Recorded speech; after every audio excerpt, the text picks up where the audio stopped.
Hello everyone! Sorry if I'm talking very loud, but it's just the way for everybody to hear me.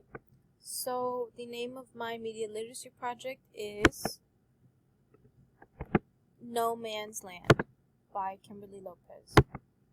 So, this is just a quote to start off. I don't know where we go from here because those of us who recognize the injustice to Black lives is the problem. By Roxanne Gay Alton Sterling, and When Black Lives Stop Mattering. The topic that I chose is police brutality, the media and its relationship with violence. Here is just some data to just kind of show. Here it says there were only 27 days in 2019 where police did not kill someone. Here on the bottom left side corner, it shows the significance or the meaning of these colors and numbers, and it was last updated March 7, 2020, just to kind of give everybody an idea that police brutality is a issue that we are dealing with currently and is frequent and is just happening, has been happening throughout our history. The focus text that I chose is the movie Detroit, and here is just kind of some screenshots that I found during my research about the movie Detroit, just to show that it was a big movie and was very well known. Here is a trailer, Detroit, made by Hulu, or it's on Hulu. But when the movie was first made, it did come out in the movie theater so everybody can see, and it was made in 2017. Here in Detroit, a city of war. On the city's west side, a 150-block area is off limits to everybody. U.S. Army paratroopers, National Guardsmen, state and local police are continuing the fight against a handful of snipers. Hello. Oh, everything is fine. No trouble here. I'll sleep when they stop riding. Hey, fellas, I'm guarding that grocery store across the street. I come bearing gifts. Thank you. Yeah, sugar? Don't push it, man. It's a war zone out there. They're destroying the city. Whoa, hey, y'all seeing this? Hey, look, we're not too far from the Algiers. Let's just go there until all this blows over.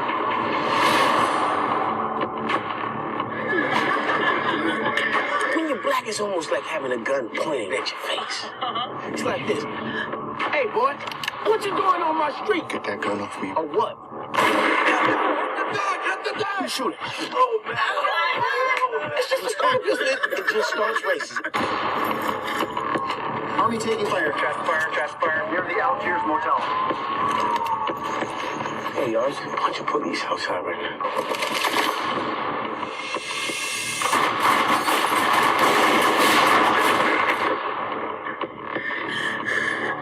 Now, let's not be stupid in this situation. You need to tell me where the gun is. I got all night, people. Tell me exactly what is going on here. I need you to survive the night.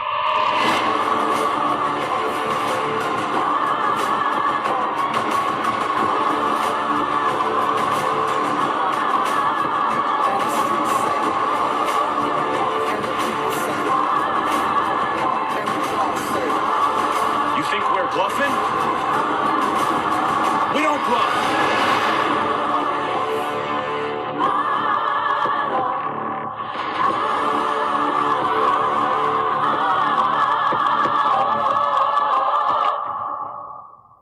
Now that is a powerful trailer. Okay, sorry. I just wanted to quickly say this obviously was about the Algiers Motel incidents where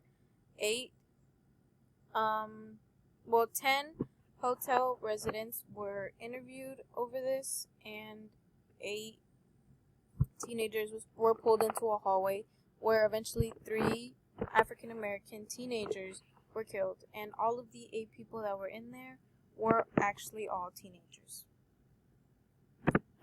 So here are just the media literacy questions. I'm not going to read them because I'm going to read them in my other slides. So first question. Who created these messages / media texts? The director and producer, Catherine Bigelow. created this film. And she's received some backlash for being a white woman who created a story or a film about a African American story. And the critic Angelica Jade Bateson wrote of Detroit being made by white creatives who do not understand the weight of the images they home in on with an unflinching gaze, which is partially true. Mark Bowl is the producer and writer. He is the one who actually brought Kathryn Bigelow onto this project because he felt like she would do it justice. And Megan Elson is a producer. She is the CEO of Annapurna Pictures, which is what the company paid for this film. And Matthew Budman and Colin Wilson are just two other producers on this film. Here is a tweet about it. I don't want to read it. I just want to show that obviously this movie was shown worldwide and not just in the United States or California. Here I have a quote from the director herself. I am very conscious that I am a white director making a movie about a black issue. Am I the right person for the job? Not at all. The Detroit Project came about the time of the acquittal of the police officer who killed Michael Brown in Ferguson, Missouri. I was very angry that this country seemed so quiet when it came to racial issues. The Hurt Locker already had great controversial potential.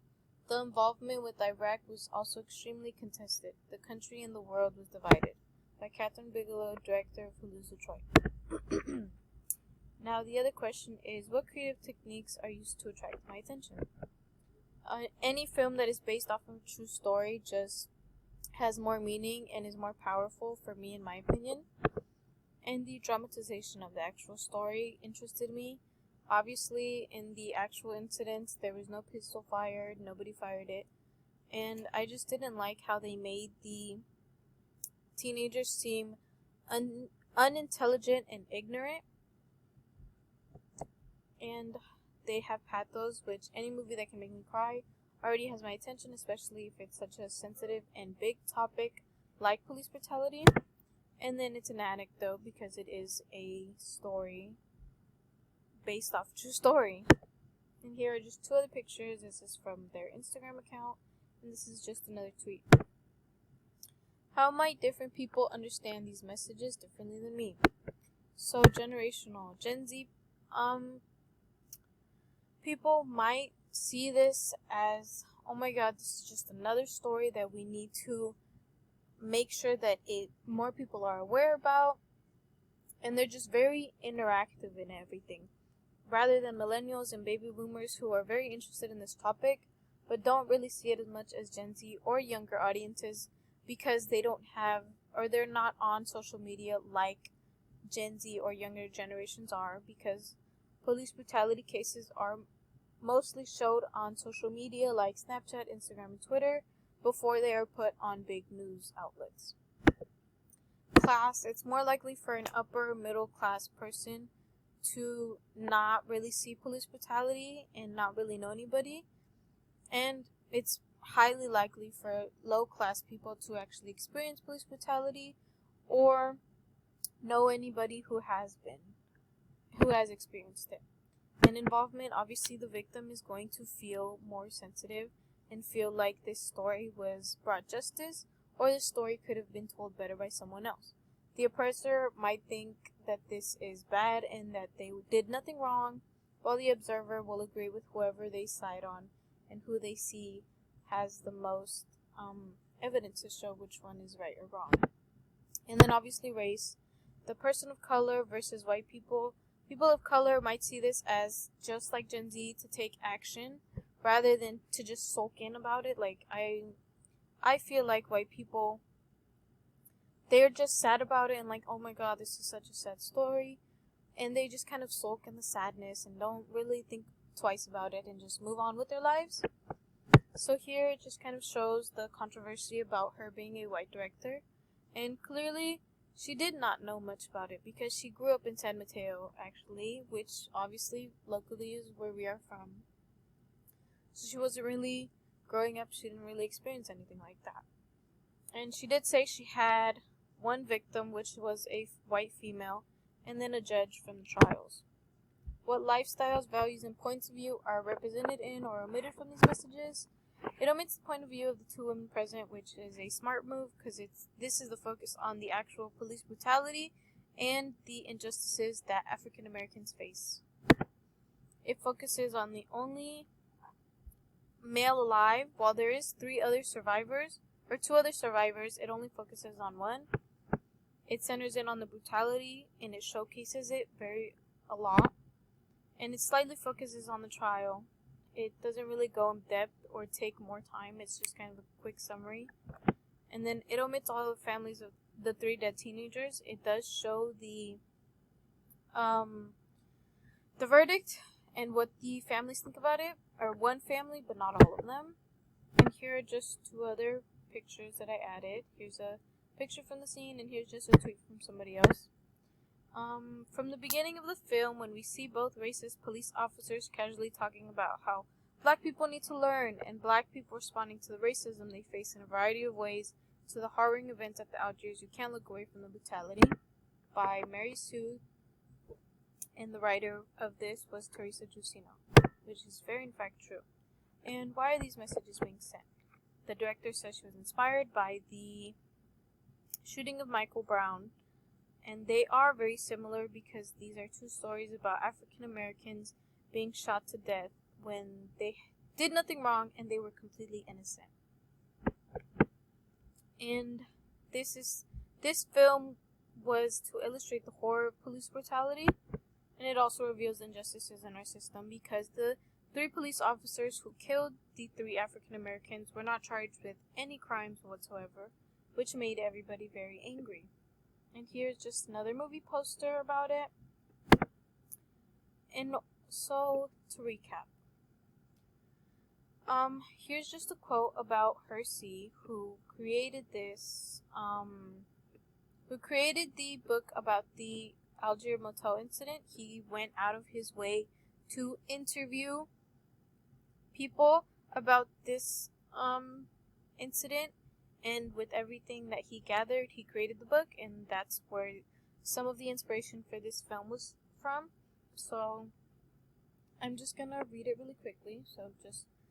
Hersey's motivation, according to his book, was to demonstrate that there had in fact been no sniper, and that the 3 men were murdered for being thought to be pimps, for being considered punks, for making out with white girls, for being all in all black young men and a part of the black rage of the time, by John Hersey.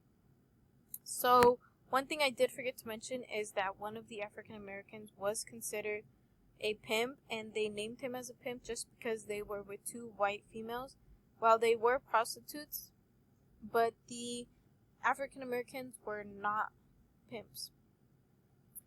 And yeah, this quote just summarizes it all for me, and I feel like it showcases the fact that police brutality is a terrible thing that should not be occurring, but sadly it still is. I hope you learned something new and you just became more woke. Thank you for listening. Bye.